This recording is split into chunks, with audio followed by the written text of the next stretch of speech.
Okay, so let's get a look at this JJC outdoor LED security light right here. And I got this from Amazon, and we'll look at some of the features. I do have another one of these that's been running for a while, maybe a couple years, so I'm happy with it so far. But we'll open this new box for the area I'm going to install it in and take a look at what's inside. Let's get started with it.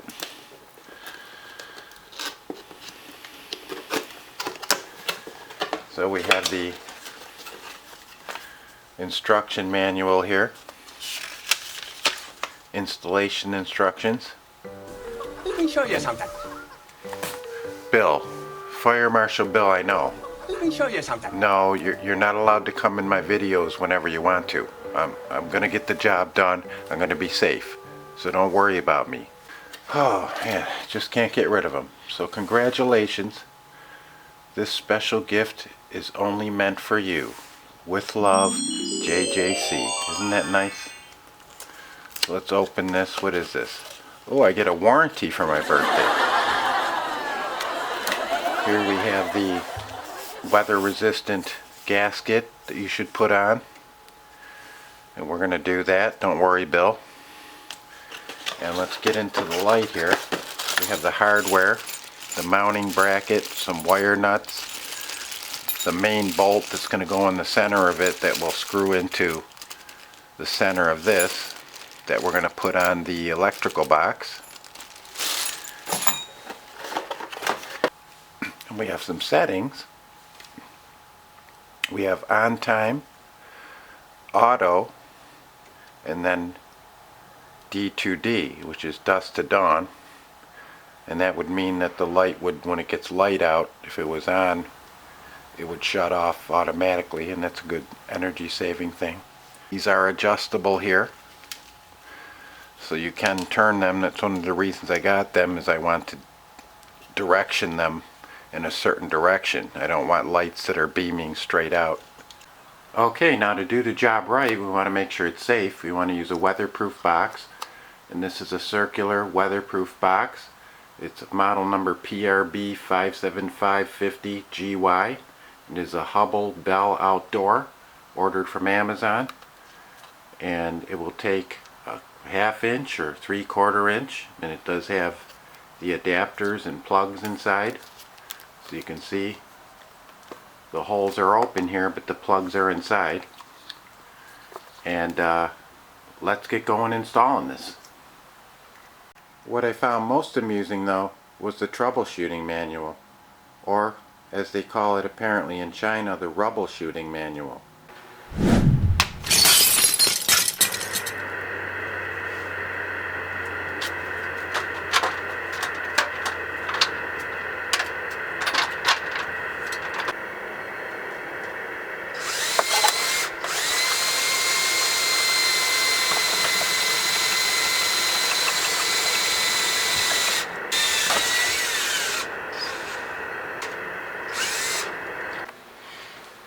Okay, so here's our weatherproof box we've unwrapped.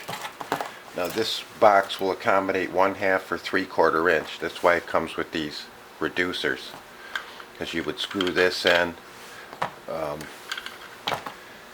then for instance you could, with a different fitting, you would need an additional fitting here. But if you were running this outside, you'd do something like that. Of course this would be straight. This is just for a curve. This is conduit in case you were running, like going from this box maybe to an outlet. I'm not doing that, so I'm going to plug these holes up. I have the hole I need, which is here, right in the center, and the wire from the hole that I drilled, the power coming into it, is going to come through the hole in the house, and it's going to come through the center of the box like that. So, but what I do need is, because there's holes all around this, is that's what you use these plugs for. So I'm going to go ahead and just put these plugs in. Okay, so I put all my plugs in. Obviously I'm not putting one in the back of the box. That's where the wire is going to come through from what I drilled. and this will be mounted against the house. But I did have power coming from the closet that's on the opposite side of that wall, and I had a metal box in the outlet, and basically all you have to do is, you know, the outlet's powered by the bottom two in my closet, and I just tapped into these top two because these are designed to run in series. So you could run, you know, one to another outlet, and so on. So I'm gonna just kind of show you real quick how this gets hooked up. You have the weather resistant gasket here. Important to use that. Just don't forget to put your wires through the gasket first. That's a common thing. I've done it myself, where I get the wiring in there and then I forget, oh, I didn't put the gasket on. And you have to do the wiring there. And as a mock, I'm just going to say this is the wire coming in from the hole that I drilled from my outlet in the house. And basically all you want to do is just attach the white to the white. And I'm not going to strip the wire. I'm just going to put it on there to show you. The black would go to the black. Just like that.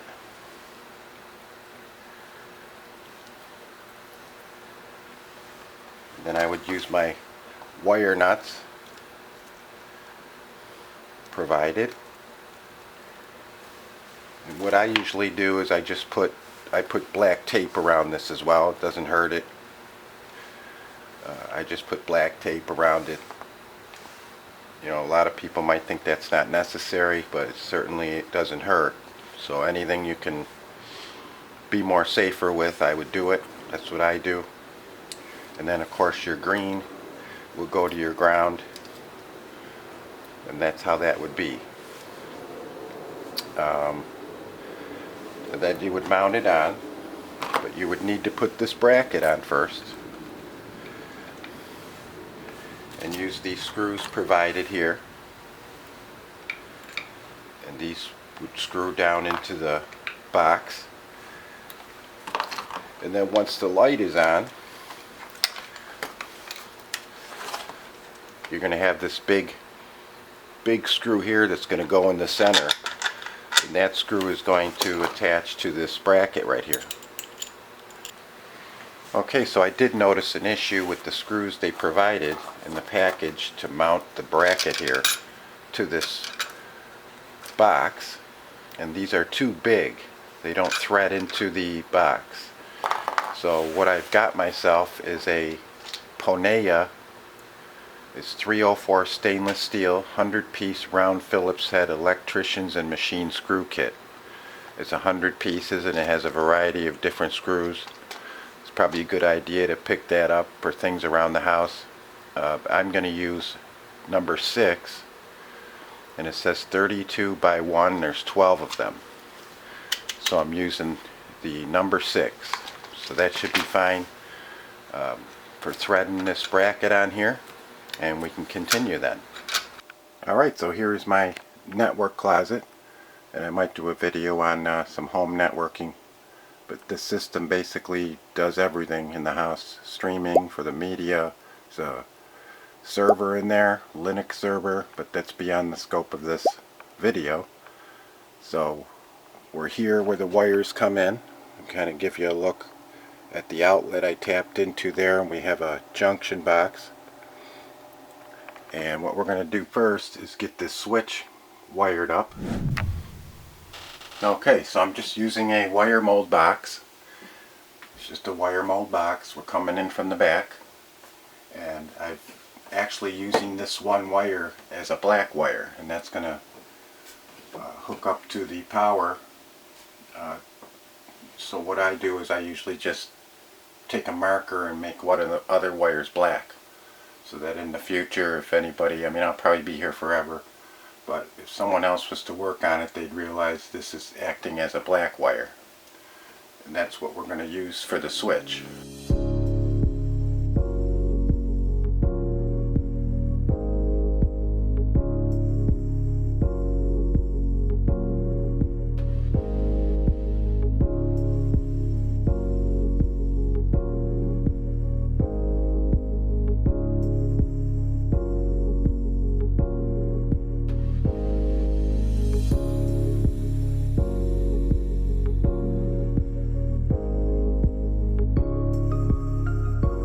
Okay, so we have our junction box here, and we have a wire here, and just as an example to see how important these clamps are, there's holes all around these boxes, and you punch them out and you put one of these wire clamps in there and it holds the wire from moving around. I haven't tightened it yet, but just wanted to mention that it's a good idea. So we have our switch wires coming in here, we have power that's coming in, and this one goes to the light outside. So we're going to cut this sheathing with a razor knife. We're going to splice these wires, and we're just going to hook the blacks to the black, white to the white, and hook our grounds together. And I also label everything.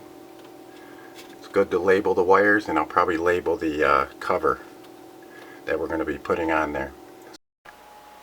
Okay, so since the screw that's typically in these metal boxes is not big enough to accept 4 or 5 of these ground wires, a pigtail is just a piece of wire that you connect to those wires, and you use a wire nut, and you got to make sure it's a big enough wire nut. There's different sizes, so if it's not fitting properly or if it pulls off, then it's not the right size. You need the right size depending on the amount of wires that you're attaching together.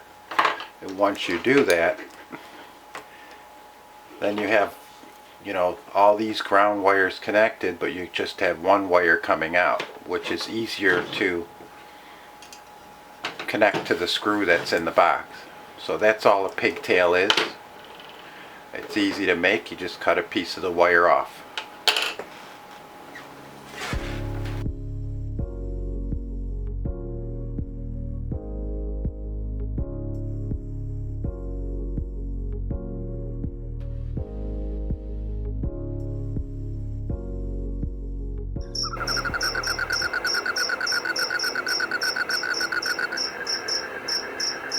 Alright, so the light is installed, and I'm happy with it. I purposefully installed it directly below my security camera because it provides a great amount of lighting for the camera, and it picks up more clear images. So I do like the unit because it is slim. It's not bulky. You know, a lot of the lights are bulky. I probably wouldn't be able to get a bulky one up there. I do like just the slenderness of it, and it's slim. And what we did was we took some silicone. I used this right here, and we went around the box with it. And also remember that center bolt that goes in, there's a little round washer, rubber washer that comes in that pack with it. Make sure you put that on the bolt first, and then mount the unit onto the box. But I'm happy with it overall. Okay, thanks for watching. I hope the video brought you insight, some value, and hopefully a little bit of entertainment. And please like and subscribe if you like the channel. Help support the channel. It helps a lot. We can do more videos, and we'll see you next time.